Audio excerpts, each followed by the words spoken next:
เข้าไปบ่วันนี้ก็ขายได้ขายจักรนะ จะรถไทยปะ จะรถไถนะ ขายละ ขายเลย ขายบ้านนี่ ขายวันนี้ อยู่แห้งบ่กล้าเข้าไปใกล้แล้วสมัยนี้เนาะ ขายเวียดปะ ขายให้เช็ค เออ ล้านกว่า ขายล้านกว่าพ่อ โดย มอได้เป็นผู้ขาย มอที่บวกเดียวเด้มาปอ ปอ โดย โอ้งัดไปขายเรียบร้อยรถไทยนะจะได้หมดจังหามได้ และชุกจิโร่ ทุกเชลล์ไปเลย โดย โอ้ตกจากรถไทย จะพอเห็นแล้ว ไพสิกล้าเข้าไปเฮือนบ้านนะสร้างเป็นแทบพอลูกแพทย์บ้านนี่นะขาย โดย ล้านกว่าพ่อ ล้านกว่า ก็แต่คือสิ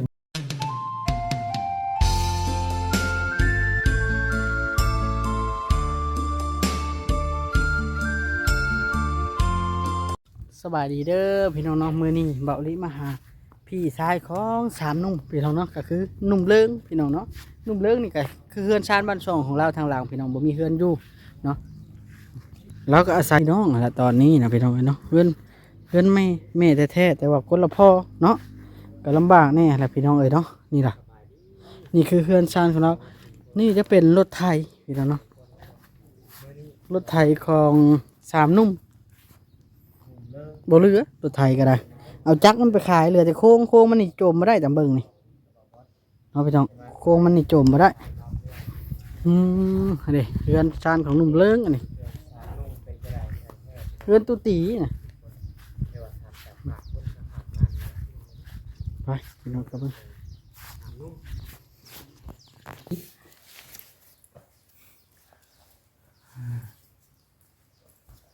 เห็นแล้วบ่สามหนุ่มนี่ ยังไม่เห็นนะ บ่เห็น โดย สามหนุ่มบ่เห็นเนาะ ยันเขานอน จุดใจอยู่นอน เพิ่งนอนรถบ่ได้นี่ นอนเถื่อนนะ แจ้งมาแล้วเนาะแต่แท้รถเนาะ โดย ว่าเขาไปเฮ็ดเวียกนี่บ่รถบ่ ได้ไป เกี่ยวบ่อยู่เพื่อนเกี่ยวไปเฮ็ดเวียกแท้มันนอนเนาะ นอนรถใดเนาะ คนหมักนอน เพิ่นมาพักผ่อนเนาะ มาพักผ่อนอะไร เออสร้างเป็นอะไร แม่นอยู่เพื่อนกับผู้ใดน่ะ ลูกเดียว อืมเดินอยู่ผู้เดียว เป็นได้แข่งขานะ ใครไหนแล้ว เออ อยู่เพื่อนทานนึงเข้าเนาะ โดย ไม่ว่า แม่เด้ แม่ไปดำนา เป็นทางนั้นรับจ้างบ่ รับจ้าง โอ้เวทีก็ไป ไป บ่อยู่เวทีก็เนาะ โดย อยู่แต่เมนตุท่าน่ะบ่ได้นะ โดย แสดงว่าเมนตุท่าน่ะเจ้าเนาะอยู่วงแยงเดี๋ยวนี้นะ โดย อืม สร้างเป็นอะไรเนาะ แม่น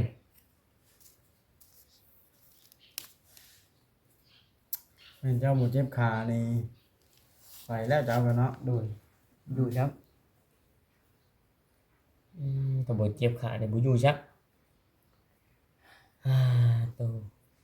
แต่บ่ได้ชวนสามหนุ่มไปนำบ่ เขาไปชวนมา เข้าไปบ่ วันนี้ก็ขายได้ขายจักรนะ จะรถไทยปะ จะรถไถนะ ขายละ ขายเลย ขายบ้านนี่ ขายวันนี้ อยู่แห้งบ่กล้าเข้าไปใกล้แล้วสมัยนี้เนาะ ขายเวียดปะ ขายให้เช็ค เออ ล้านกว่า ขายล้านกว่าพ่อ โดย มอได้เป็นผู้ขาย มอที่บวกเดียวเด้มาปอ ปอ โดย โอ้ งัดไปขายเรียบร้อยรถไทยนะจะได้หมดจังหามได้ และชุกจิโร่ ทุกเชลล์ไปเลย โดย โอ้ตกจากรถไถ จะพอเห็นแล้ว ไพสิกล้าเข้าไปเฮือนบ้านนะสร้างเป็นแทบพอลูกแพทย์บ้านนี่นะขาย โดย ล้านกว่าพ่อ ล้านกว่า ก็แต่คือสิเมาได้หลายมือเติมเนาะ ได้กล่าวเป็นนันโรงงาน ก็ยังมาปอมันฉีดยาเนาะ เอ้ามันก็มาแบ่งน้องมันพร้อมแล้วว่า 3 คนเนาะ ดูหมองบ่แบ่งบ่ แบงค์ บ่แม่นเขาอึ้งเลยบ่พ่อแพทย์ อึ้งเลยได้ฟังเรื่องราวสาม หากระขายมันบาทว่านี่สิ้นสุดท้ายสมบัติเนาะ โดยยังโค้งมันน่ะยังไม่ได้ขายจักขายแล้ว สิขายที่ละสิ้นนะ นั่น โค ติ งมันนี่มันเอาไปบ่ได้มันนางแฮงเนาะ โดย คอยว่าบ่เหลือโกงกับแบบนี้เนาะ สามหนุ่มเนาะ ห้ามนู้นละ3หนุ่ม บ่ได้หมอเดียวได้นักเลยนี่ หมอสองนมนั้นเขาบ่ได้ค่อยคายแล้วเนาะ โดย มี หม แต่ อ หมอ หมอที่หมอปอโหไข่เดียวนะ หมอเว้าผู้เดียวนะ โดย นักใจบ่พอแพทย์ นะจ้ะ ในเมื่อเป็นแบบนี้เนาะ แม่หนุ่มพอ พ่อจะเงียบผิดปกติมื้อนี้บ่กล้าเข้าไปใกล้เลยข่อยนั่นหมอปอนะบ่อยู่หั่นเนาะ โดย ต้องบุกเนาะแบบนี้ บุกเบิ่งบ่ บุก ต้องให้หนุ่มเรื่องนี่พาบุก แม่นพาข่อยบุกนี่เด้อข่อยสิให้ข้าวพาบุกดอกเนาะเล็กๆน้อย อันนุ่มรันนี่อยู่เพื่อนนุ่มรันนะ ๆหนุ่มร้านนี่ต้องอยู่เนาะนี่แน่ เรารันเล่าเรานะแล้วนอนแล้วไปใช่เนาะ ๆเอา กับน้องปอยไปตลอดอันน่ะ เข้านี่ หนุ่ม กล้า แป้ง ไปบ่เพิ่นเขา ย่านยัง บ่ย่านจังนี้ ย่าน หนุ่มแป้งเห็นอยู่หนุ่มแป้งก็ว่า เจ้าต้องพาไปเด้อ โดย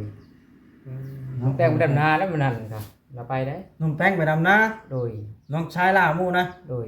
เอาเรื่องแล้ว เราอยู่นั่นได้เราไปชูคายให้นี่ได้เราไปดำนา บ่คือหนุ่มมันบ่ว่า น้องปอผู้เดียวนี่น่ะอันตราย แสดงว่าผู้เดียวนะเนาะฮอตทิมนะเนาะ โดย จำพ่อแพทย์ตะกี้ เอาเลย ก็ยอกพี่น้องไงตะกี้ไผก็เคยเบิดละในเล่งรถทอดังเนาะ แม่น แต่ลูกได้เมียก็เปลี่ยนแปลงเนาะ สมัยเป็นวัยรุ่น แม่นแม่น เท่าหลัง แต่ถือว่าเรื่องนี้ต้องถึงตำรวจเนาะ แจ้งตำรวจบ่ แจ้งตำรวจไป อย่าได้ เป็นยังไง จังไดหนุ่มปอได้ยินได้ ญาติหนุ่มปอได้ยินบ่กันแจ้งตำรวจนะ แม่น คอยเว่าได้จ้ะ ค่อยๆบอก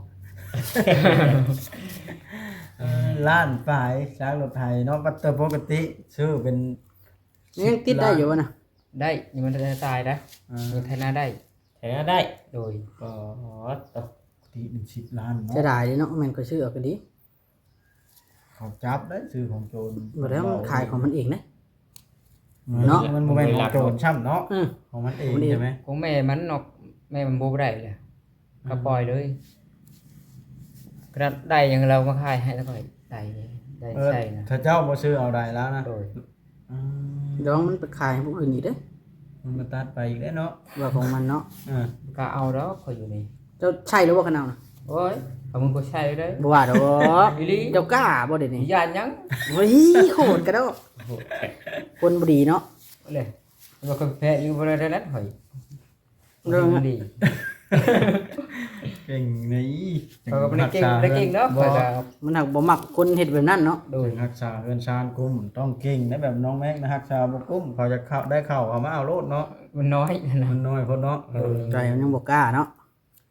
ใจกล้ากับพุ่งให้มันคือกันนั่นแหละ ก็หาทำไม่ทำนี่มันดีเนาะเอาทำอะไรทลาย อืม ได้พอแพทย์อึ้งอีกวะ อีกค่อย อึ้งไปตามๆพอแพทย์หาก็ขายว่านนี่มันมาสดๆร้อนๆเนาะ มา อืมเป็นไปได้แนวใดพอลูกแพทย์หืมเจะฮู้บ่ว่าเป็นไปได้แนวใด โอ้โห ก็รู้อยู่ว่าเป็นไปได้นั่นแหละนะเราหิว หิวยาเนาะ ต่อไปนี้ยันขายเฮือนนุ ขายบ่ได้เนาะ เอาได้นะ มันขายได้แต่บ่ยั้งแล้วเนาะ โดย อืม แนวใดเขาโจมได้นี่มันโจมไปขายแล้วเนาะ โดย คนหิวคนหิว กันสมมุติ คุณหิว เขาขายมอเตอร์ไพ่ได้เขาขายแล้วผ่านน่ะ อืม เรื่องใดเรื่องขายรถไทยวะ แม่น มันชาลึกแฮงเนาะ แม่นผีลึกเนาะพ่อแม่จนป๊อบเนาะ ปุ๊บอยู่ได้ บ่ได้ย้อนลูก ญาติเขาจับพ่อแม่ขายเนาะ น้องลาวอยู่ในนี่บ่ น้องสาว น้องชาวจานรันนะ โดยได้เพื่อนร่างนี่แหละ เอ้าเรามีลูกแล้วบ่ มีลูกสอง แต่ว่าก็บ่ได้วนน้ำกันอีก แล้วรวมกันอีก อยู่ไผอยู่มัน เขาชนอีกนะ บอกว่าง่ายๆชาญาติเขามากินข้าวแล้วก็คันบนหน่อยหนึง เราก็บ่ได้ห้ามเราฮู้จักอยู่บ่ว่าขายรถไทยนี่ เบิ่ง หูแล้วขายเนาะเขาโบไปได้เนาะ เขาว่าบ่ได้กันว่าจันเขาตีเนาะ โดย อืม ได้ลูกชายเพิ่นลูกชายนั่นน่ะ ลูกชายไผ ลูกชายคือนังนี้เด้ อืม ตัวน้อ ชาย ยของจรันนะ หลานจะลั่นบ่น่ะ ๆดาดเพิ่นน้อย โลกคันมาป้วนเปี้ยนคันมาเฮ็ดบ่ดีนี่เจ้าใส่แล้วบ่อันนั้นน่ะ โอ้เนาะเห็นมันดีเด้ โอดบ่ได้ บ่ได้ แบบบ่บอกดิเจ้าบ่บอกดีๆบ่บอกหรือเขาบ่พังบ่ คำบ่ฟังก็เฮ็ดเนาะคนเฮา มันมัดเนาะ ประเภท เอาง่ายๆปกป้องทรัพย์สินของเฮาเนาะ โดย อ่าสิมาเอาไปขายบ่ได้เด้ต้องรักษาไว้ คันอยากไปหากะซี่หาดำนา อันนี้ มาซื้อเนาะ หาซื้อ หากี่ซีไปหาดำหน้าเรา โดยรักนั้นรักนี่มันดี ผู้ขายยาก็ขายให้เนาะ ขายข่อยได้เงินเนาะ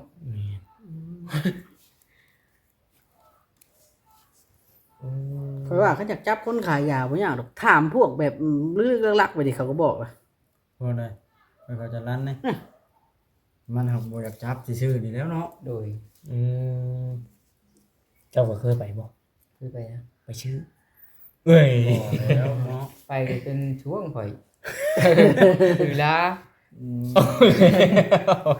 ก็ไปมาชั่วได้ แต่เฮิงแล้วเนาะ โดย เออ เราเลิกแล้วเดี๋ยวนี้นะ มีเงินอยู่ยังล่ะ ก็มีเงินละไปแล้วบ่ได้นี่ ไปก็ไปบ่ไปบ่แล้วไปนั่นช่วยเวียกก่อน เอ เอ อ อ บ่ไปเอาเลยมีเงิน ดำนาไทยนาอะไรชุบ จำพ่อแล้วเห็นมาป้วนเปี้ยนเฉพาะกล้าใช้โลดแล้ว โหดๆเนาะ ใจร้อยลีบ่ลึงเนาะ แม่ มันไปร้อยเนาะ ให้ว่าบ่ร้อยเฮ็ดบ่ได้แล้วต้องคนเก่งได้จังเฮ็ดได้แบบนั้น แม่น แต่พอลูกแพทย์นี่ โกะ นำให้อยู่เนาะ นั่งให้ข่อยเห็นเขามาเอาบ่กล้าห้องใส่ กาได้ข่อยมาของข่อย ข่อยย่านไม่ข่อยนั่ คั ง นว่า ให้ บ่พาบ่ได้ว่าไปหาทหารมาจับ โอ้ตัว นุ่มนึ่งไปแท้ได้นุ่มจะจ้อยนะ ลุงจอยนะห้องนาแหละ นุ่มหำนะ เอ้าตอนนี้มาอยู่เพิ่นเมียหมดเลยนี่ ยันปาดนะ บ่ว่าดอก ยันเขาป้าเนาะ ยังครับปาดแล้ว เป็นลึกๆลักๆหนุ่มเจาะหนุ่มห อืม ำอัดเข้าคือกันบ่นั่นก็ได้ อัด สูบคือกัน ชุบ เก่งกว่าเจ้าอีกบ่น่ะ ฮะ แล้วสูบเก่งกว่าเจ้าบ่ กินไข่ชุบมือเลยนะ เออ เก่งหนักกว่าเจ้าเนาะ โดย เจ้า แล้วเมียเจ้าจังเมียลาวจังกันป้าเนาะ เอ้าสมมุติว่าอัดเข้าไปแล้วมันเป็นอะไร มันดีเนาะ รู้สึกว่า14ครั้งเนาะ โดย เสกโลโซนะ 14 ครั้งงัดเดี๋ยว โอ้บ่ธรรมดาเนาะ แม่นลึกอีหลีเนาะ มีแต่ว่าคุยกันจักเล็กจักน้อยแล้วไปบุกเบิ่งเขาเนาะ โดย ตัว เอารถไปได้ ขี่โค้งไปพุ่นแล้ว เจ้าซ่อนหนุ่มเลิง พอแล้วเราย่างลัดไปก็ได้ ยันรัดนี่ก็ได้ ไกลๆหนึงเนาะ ไกลเนาะ เออนี่เนาะ แล้วย่างห้อย ให้ นะ นะ เอาคันมีทางให้เขาลัดไปแล้วเนาะนี่แหละคาตะนั่งนี่ซื่อนี่ เพราะมันคานนะ คณะ คณะคาหัว คาไทยพุทธเนาะ โดยประนั้นได้ง่ายเนาะมีทางเข้า เจ้าบ่ได้ชวนแบ่งน้ำเขาบ่วานนี่คารถไทยเขาบ่ปานจะขีบเลย ให้ ข่อยว่าผู้นั้นผู้เอาไปขายนะผู้เดียวข่อยว่า เอาผู้เดียวข่อยอะเข้านะปอนะ แสดงว่านุ่มลั่นบ่ทันฮู้ช่างผมเป็นอ้ายใหญ่ดีบ่ดีนะ มาชุกกับไผวันผู้เดียวบ่ เขาจะชูกมือฉาบนะคนเดียวนะแล้วก็ชื่อเวลาชื่อแล้วมาแบ่งให้ถูกนะ ยันผู้หนึงไปซื้อแล้วสูบน้ำกันนะเนาะ โดย โอ้สามัคคีลี กว่าเขากินลาบงัว ก็มือ1 ล้านเนาะ หลายได้อเงิน1 ล้าน สูบจนเป็นบ้าพุ่นแล้วบาดนี่เนาะ ขายบานนี่ก็ ช่วงวัน1 ล้านนี่ชื่อได้หลายบ่ ทุ่งนึง บ่ได้100กว่าเม็ดเนาะ 200ไปแล้ว ร้อยบ่ สองร้อยกว่าเนาะ 200กว่า จักแล้ว 200กว่า สมมุติ200กว่า ตร เด้อง 150 150บ่ตรงนึง โดย 3คน จังมือจังสิเบิดบาท คนละ50 คนละ50มันใช้250ปุ๊บ 250บ่ โดย โอ้นึกว่า150 ทุกคนละ7-80ไปแล้ว จนเหลือบาทนี่นะ แต่สูบมือละ10มันก็7-8มื้อเด้ยคนมึงบ่สูบมือละ10เนาะบ่ฮอดแล้ว ได้เท่าใดพอแพทย์แต่ละมื้อจะว่าคาดว่าคนน่ะนะ อีกตามร่างกายแต่ละคนเนาะ เถื่อ สูงชุดนะสูงชุดนะสมมุติว่าเจ้าเคยเห็นคนในบ้านเจ้านะ สาวปลายไปแล้วเนาะ นี่ โอ้ยจะพอเป็นลึกๆลึกลับเนาะเจ้าสูงชุดเจ้าอัดเท่าได้เท่าไรเอา เคยนะมือละเม็ด ตอนนั้น โดน บนนักเจ้าเนาะเล่น มานะ เจ้าหำนะเจ้าลายเด้อแล้วเจ้าหำคอยว่า จนจุดเทียนน้องจ้อยเนาะ เคยไล่จับหมอหำนะ อืม วันหนึ่งนี่ ไล่จับผูกวะ ก็จับลงเมืองไปเลย อ่า ไข่งัวไปอันนั้น ใส่มือไปไทยเอา โดย พ่อแล้วได้ไปใช้แต่พ่อ เมื่อบ้าน พ่อได้เจ้านะ พอนานนะ อืม เมื่อบ้านใหญ่ อืม หากินเหล้าบ่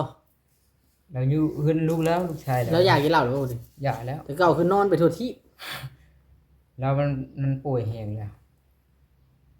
อืม เราเป็นวิน ถือว่ามีเหตุผลได้หนุ่มรันเว้าเอ้ยหนุ่มเรื่องว่า หนุ่มเรื่องนี้ก็คือหักษาเครื่องคองกุ้มเนาะ โดย อยู่เพื่อนคนเดี ก ย ระ ว ถงหนึ่งพอดีบ่ให้ได้ไกลได้บ่บาทนี่ เราเข้าไปซื้อเป็นทงดอกก็ซื้อ เถื่อน้อยเนาะ ซื้อ50,000นะ โดย ได้เท่าไหร่50,000นะ 3 เอ อื อ ม50ได้ใช่ ผู้ละอันเนาะ ร้านมือหนึ่งซื้ออีก 50,000 ก้าวเบิดมือละแสนนะ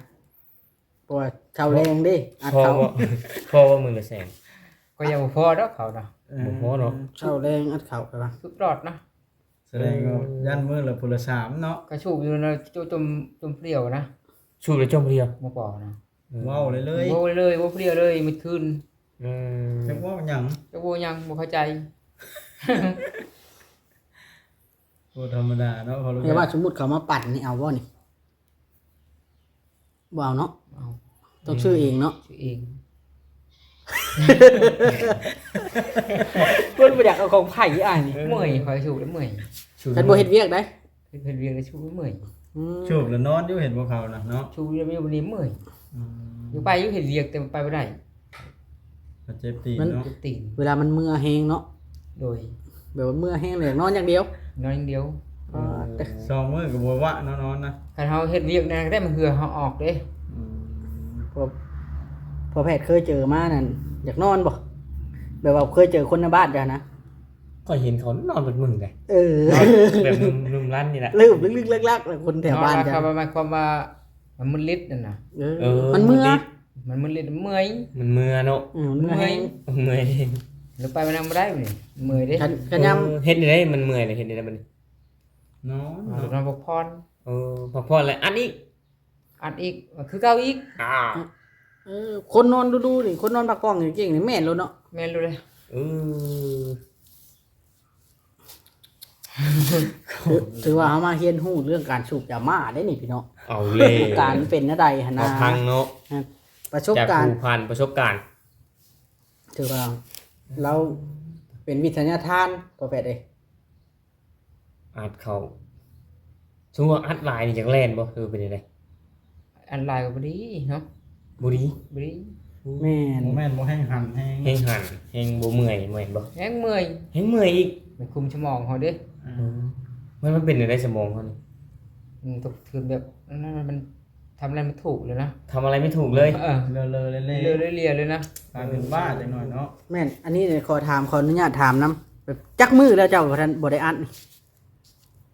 มันอาทิตย์2อาทิตย์3อาทิตย์แล้ว ถือว่าเราเลิกแล้วนี่เนาะ เจ้าบ่ได้ติดบ่ มันติดได้ชูบได้ยา บ่ได้ติดเนาะ ชดเลย ชนเลย จ่ายชดเลย โดย เอ้า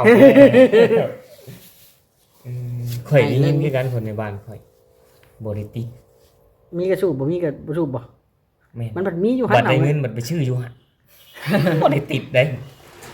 ข่อยป้าข่อยวะ บ่เป็นหนุ่มหำบ่ ถีบแลนได้เด้ ใกล้มาเนาะ บ่แม่นดอก ลมพัดจังสีเนาะ แม่นลมพัดไปเทิงพุ่น อืม ข่อยเลยอึ้งเลย เห็นหยังน่ะ อึ้งแล้วบ่ได้ติดบัตรนี้บัตรไปชื่ออยู่หั่น หาได้บ่มีหาลักได้ คนในบ้านคอยนะเขาเอาบ่ได้ติด จ่ายชด ลึง ลึง อ่า มันหยาม ลึงคำว่าลึงนี่คือแปลว่าฮอดเวลาล่ะซุปเนาะ โดย กินข้าวอิ่มเลยซุป แบบคืออยากกินข้าวนี่บ่ เป็นได้ซะหมดเวลาเดี๋ยวพี่อยากสูบ จักแนวบอกบ่ ไม่ได้บอก บ่จะโคบอก ต้อ เนาะ งสูบเองเนาะ ไปชุบเอง เอาแล้ว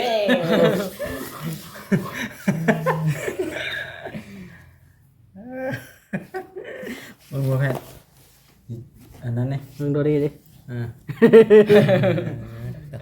นี่ล่ะพี่น้องถ้าอยากฮู้ต้องสูบเองบ่ลืมว่า